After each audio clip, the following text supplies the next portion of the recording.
Hello and welcome to my July reading wrap-up video. It seems I've read 20 books in a month again, except this time it's a little bit different because 4 of them were only novella length, about 25,000 words, and 15 of them were mystery novels in a series, so they're a lot, because they're formulaic, they're a lot easier to digest quickly in a row than if I'd read 15 separate novels or something. So that was 19 of the books, which I'll talk about in a second, but the last book that's also not a normal, usual sort of book I read was a poetry book called The Witch Doesn't Burn in This One by Amanda Lovelace. First of all, I don't usually read poetry books. I don't usually like poetry. I like really, really good poetry.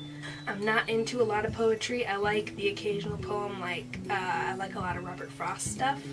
I find a lot of poetry that's been properly published really pretentious or boring. But this was not at all. First of all, I actually got this one full price, not at the bookstore, but in the book section of Target, which you may have noticed I like from my other videos. And it caught my eye when my mom and I were passing by the book section because of the title, The Witch Doesn't Burn in This One.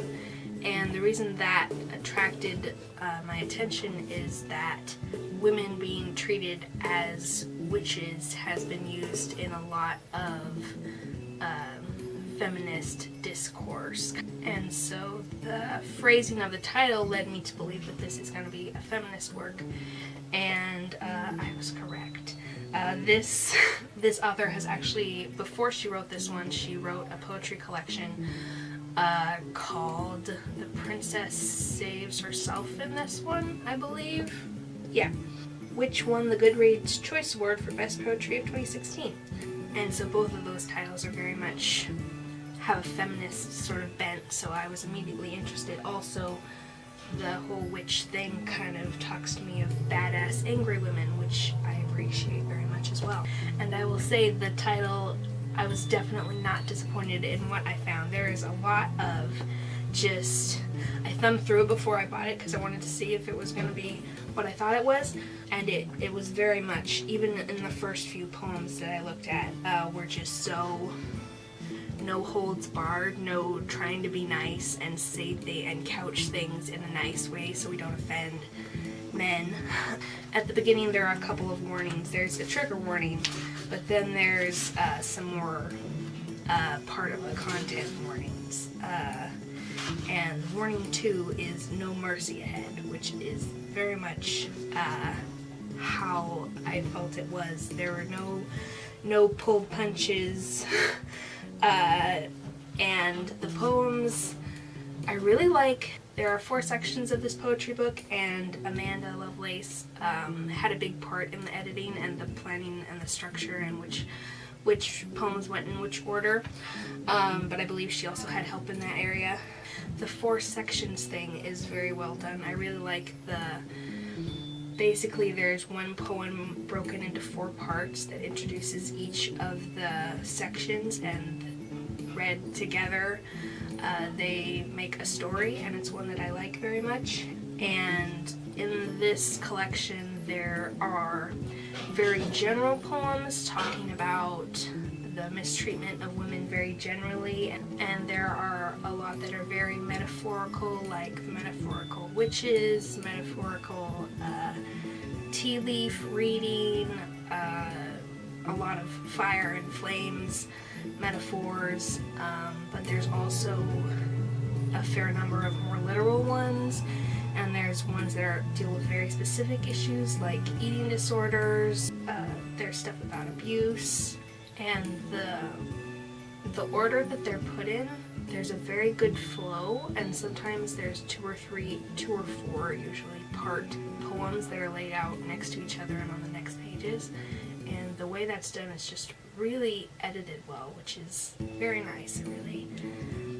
It was a very nice reading experience, and I actually read through most of it in a sitting, which is something I do a lot for new books I've never read before, but certainly not something I expected to do with a poetry book. Usually I can only stand 2 or 3 poems in a row. So, oh, and the back says, burn whoever tries to burn you. I like that too. And there's also quite a lot of visual poetry. It has a name. I might write it if I can find it, but you can see the way that things are spelled out and spaced and capitalized. Not capitalized, there's almost no capitals in this thing, but bolded. And then there's some like this. And I really love the variety. So if you would like some angry feminist literature, you might want to pick this up. The next books that I read were these novella-length, middle grade fiction, Deltora Quest. I have the first 2 of these in the little paperbacks, which I prefer because they're just cooler to collect.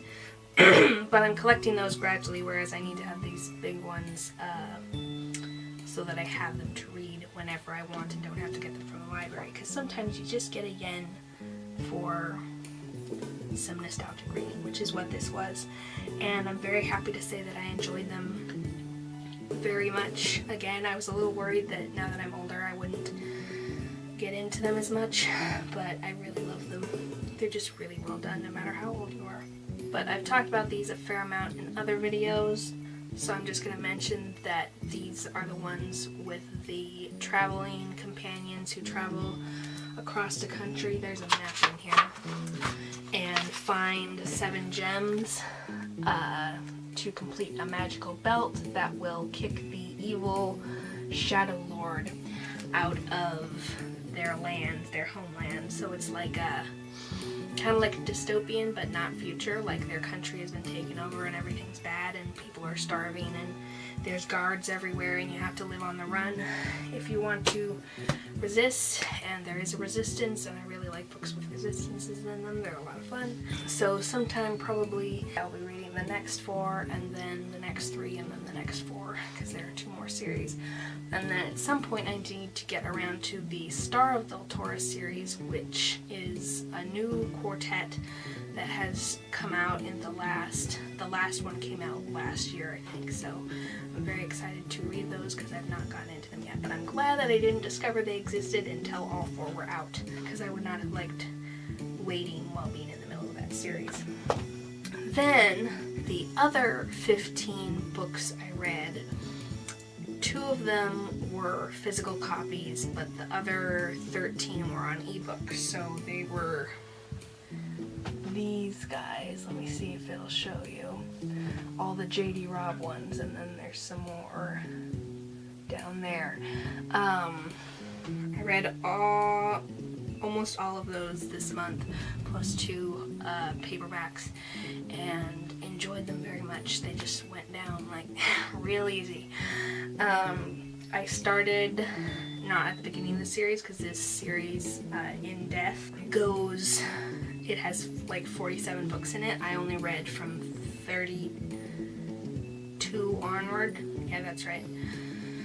And I read the most recent one that came out this spring at the end of that. So I read the 47th one for the first time during this read through.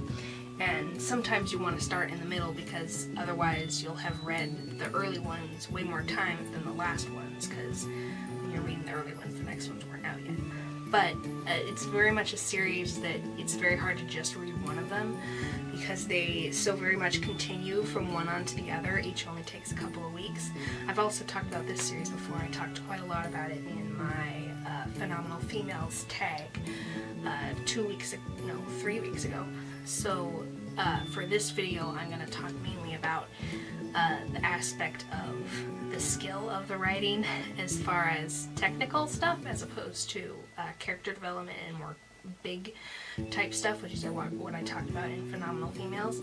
But I want to say, if you are a writer and you want to learn how to write, first of all, really nice, pleasant, casual conversation that isn't like deep and emotional, but just the casual stuff, and have it not be uncomfortable for the reader, awkward, but have it just be normal.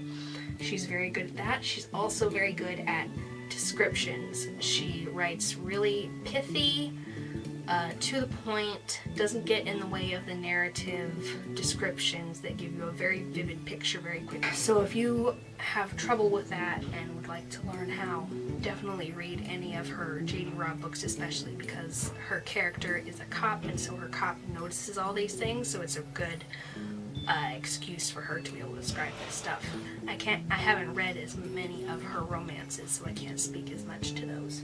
And the later the books are, the better she is at all aspects of her writing. Like managing a huge cast of characters for one, for which she tends to only pull out a few of the side characters to feature. She's very good at that, kind of like a lot of shows, a lot of TV shows pull out a couple characters from their cast to highlight each episode. She pulls out a few to highlight in each book.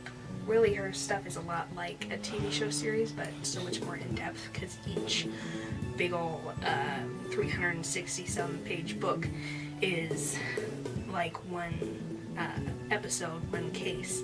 And she goes super in depth and writes a lot of stuff about a police procedure that I really like and find interesting, even though she's doing procedural stuff that you'd think would be boring. The way she writes it, it's always really interesting. And I really like to get absorbed into the daily life and work of somebody who isn't me, so I really like those kinds of details. So if you enjoy that kind of thing too, I highly recommend J.D. Robb's In-Death series. Anyway, thanks for watching, and I'll see you in the next video, which should hopefully be an art video on next Wednesday. Bye!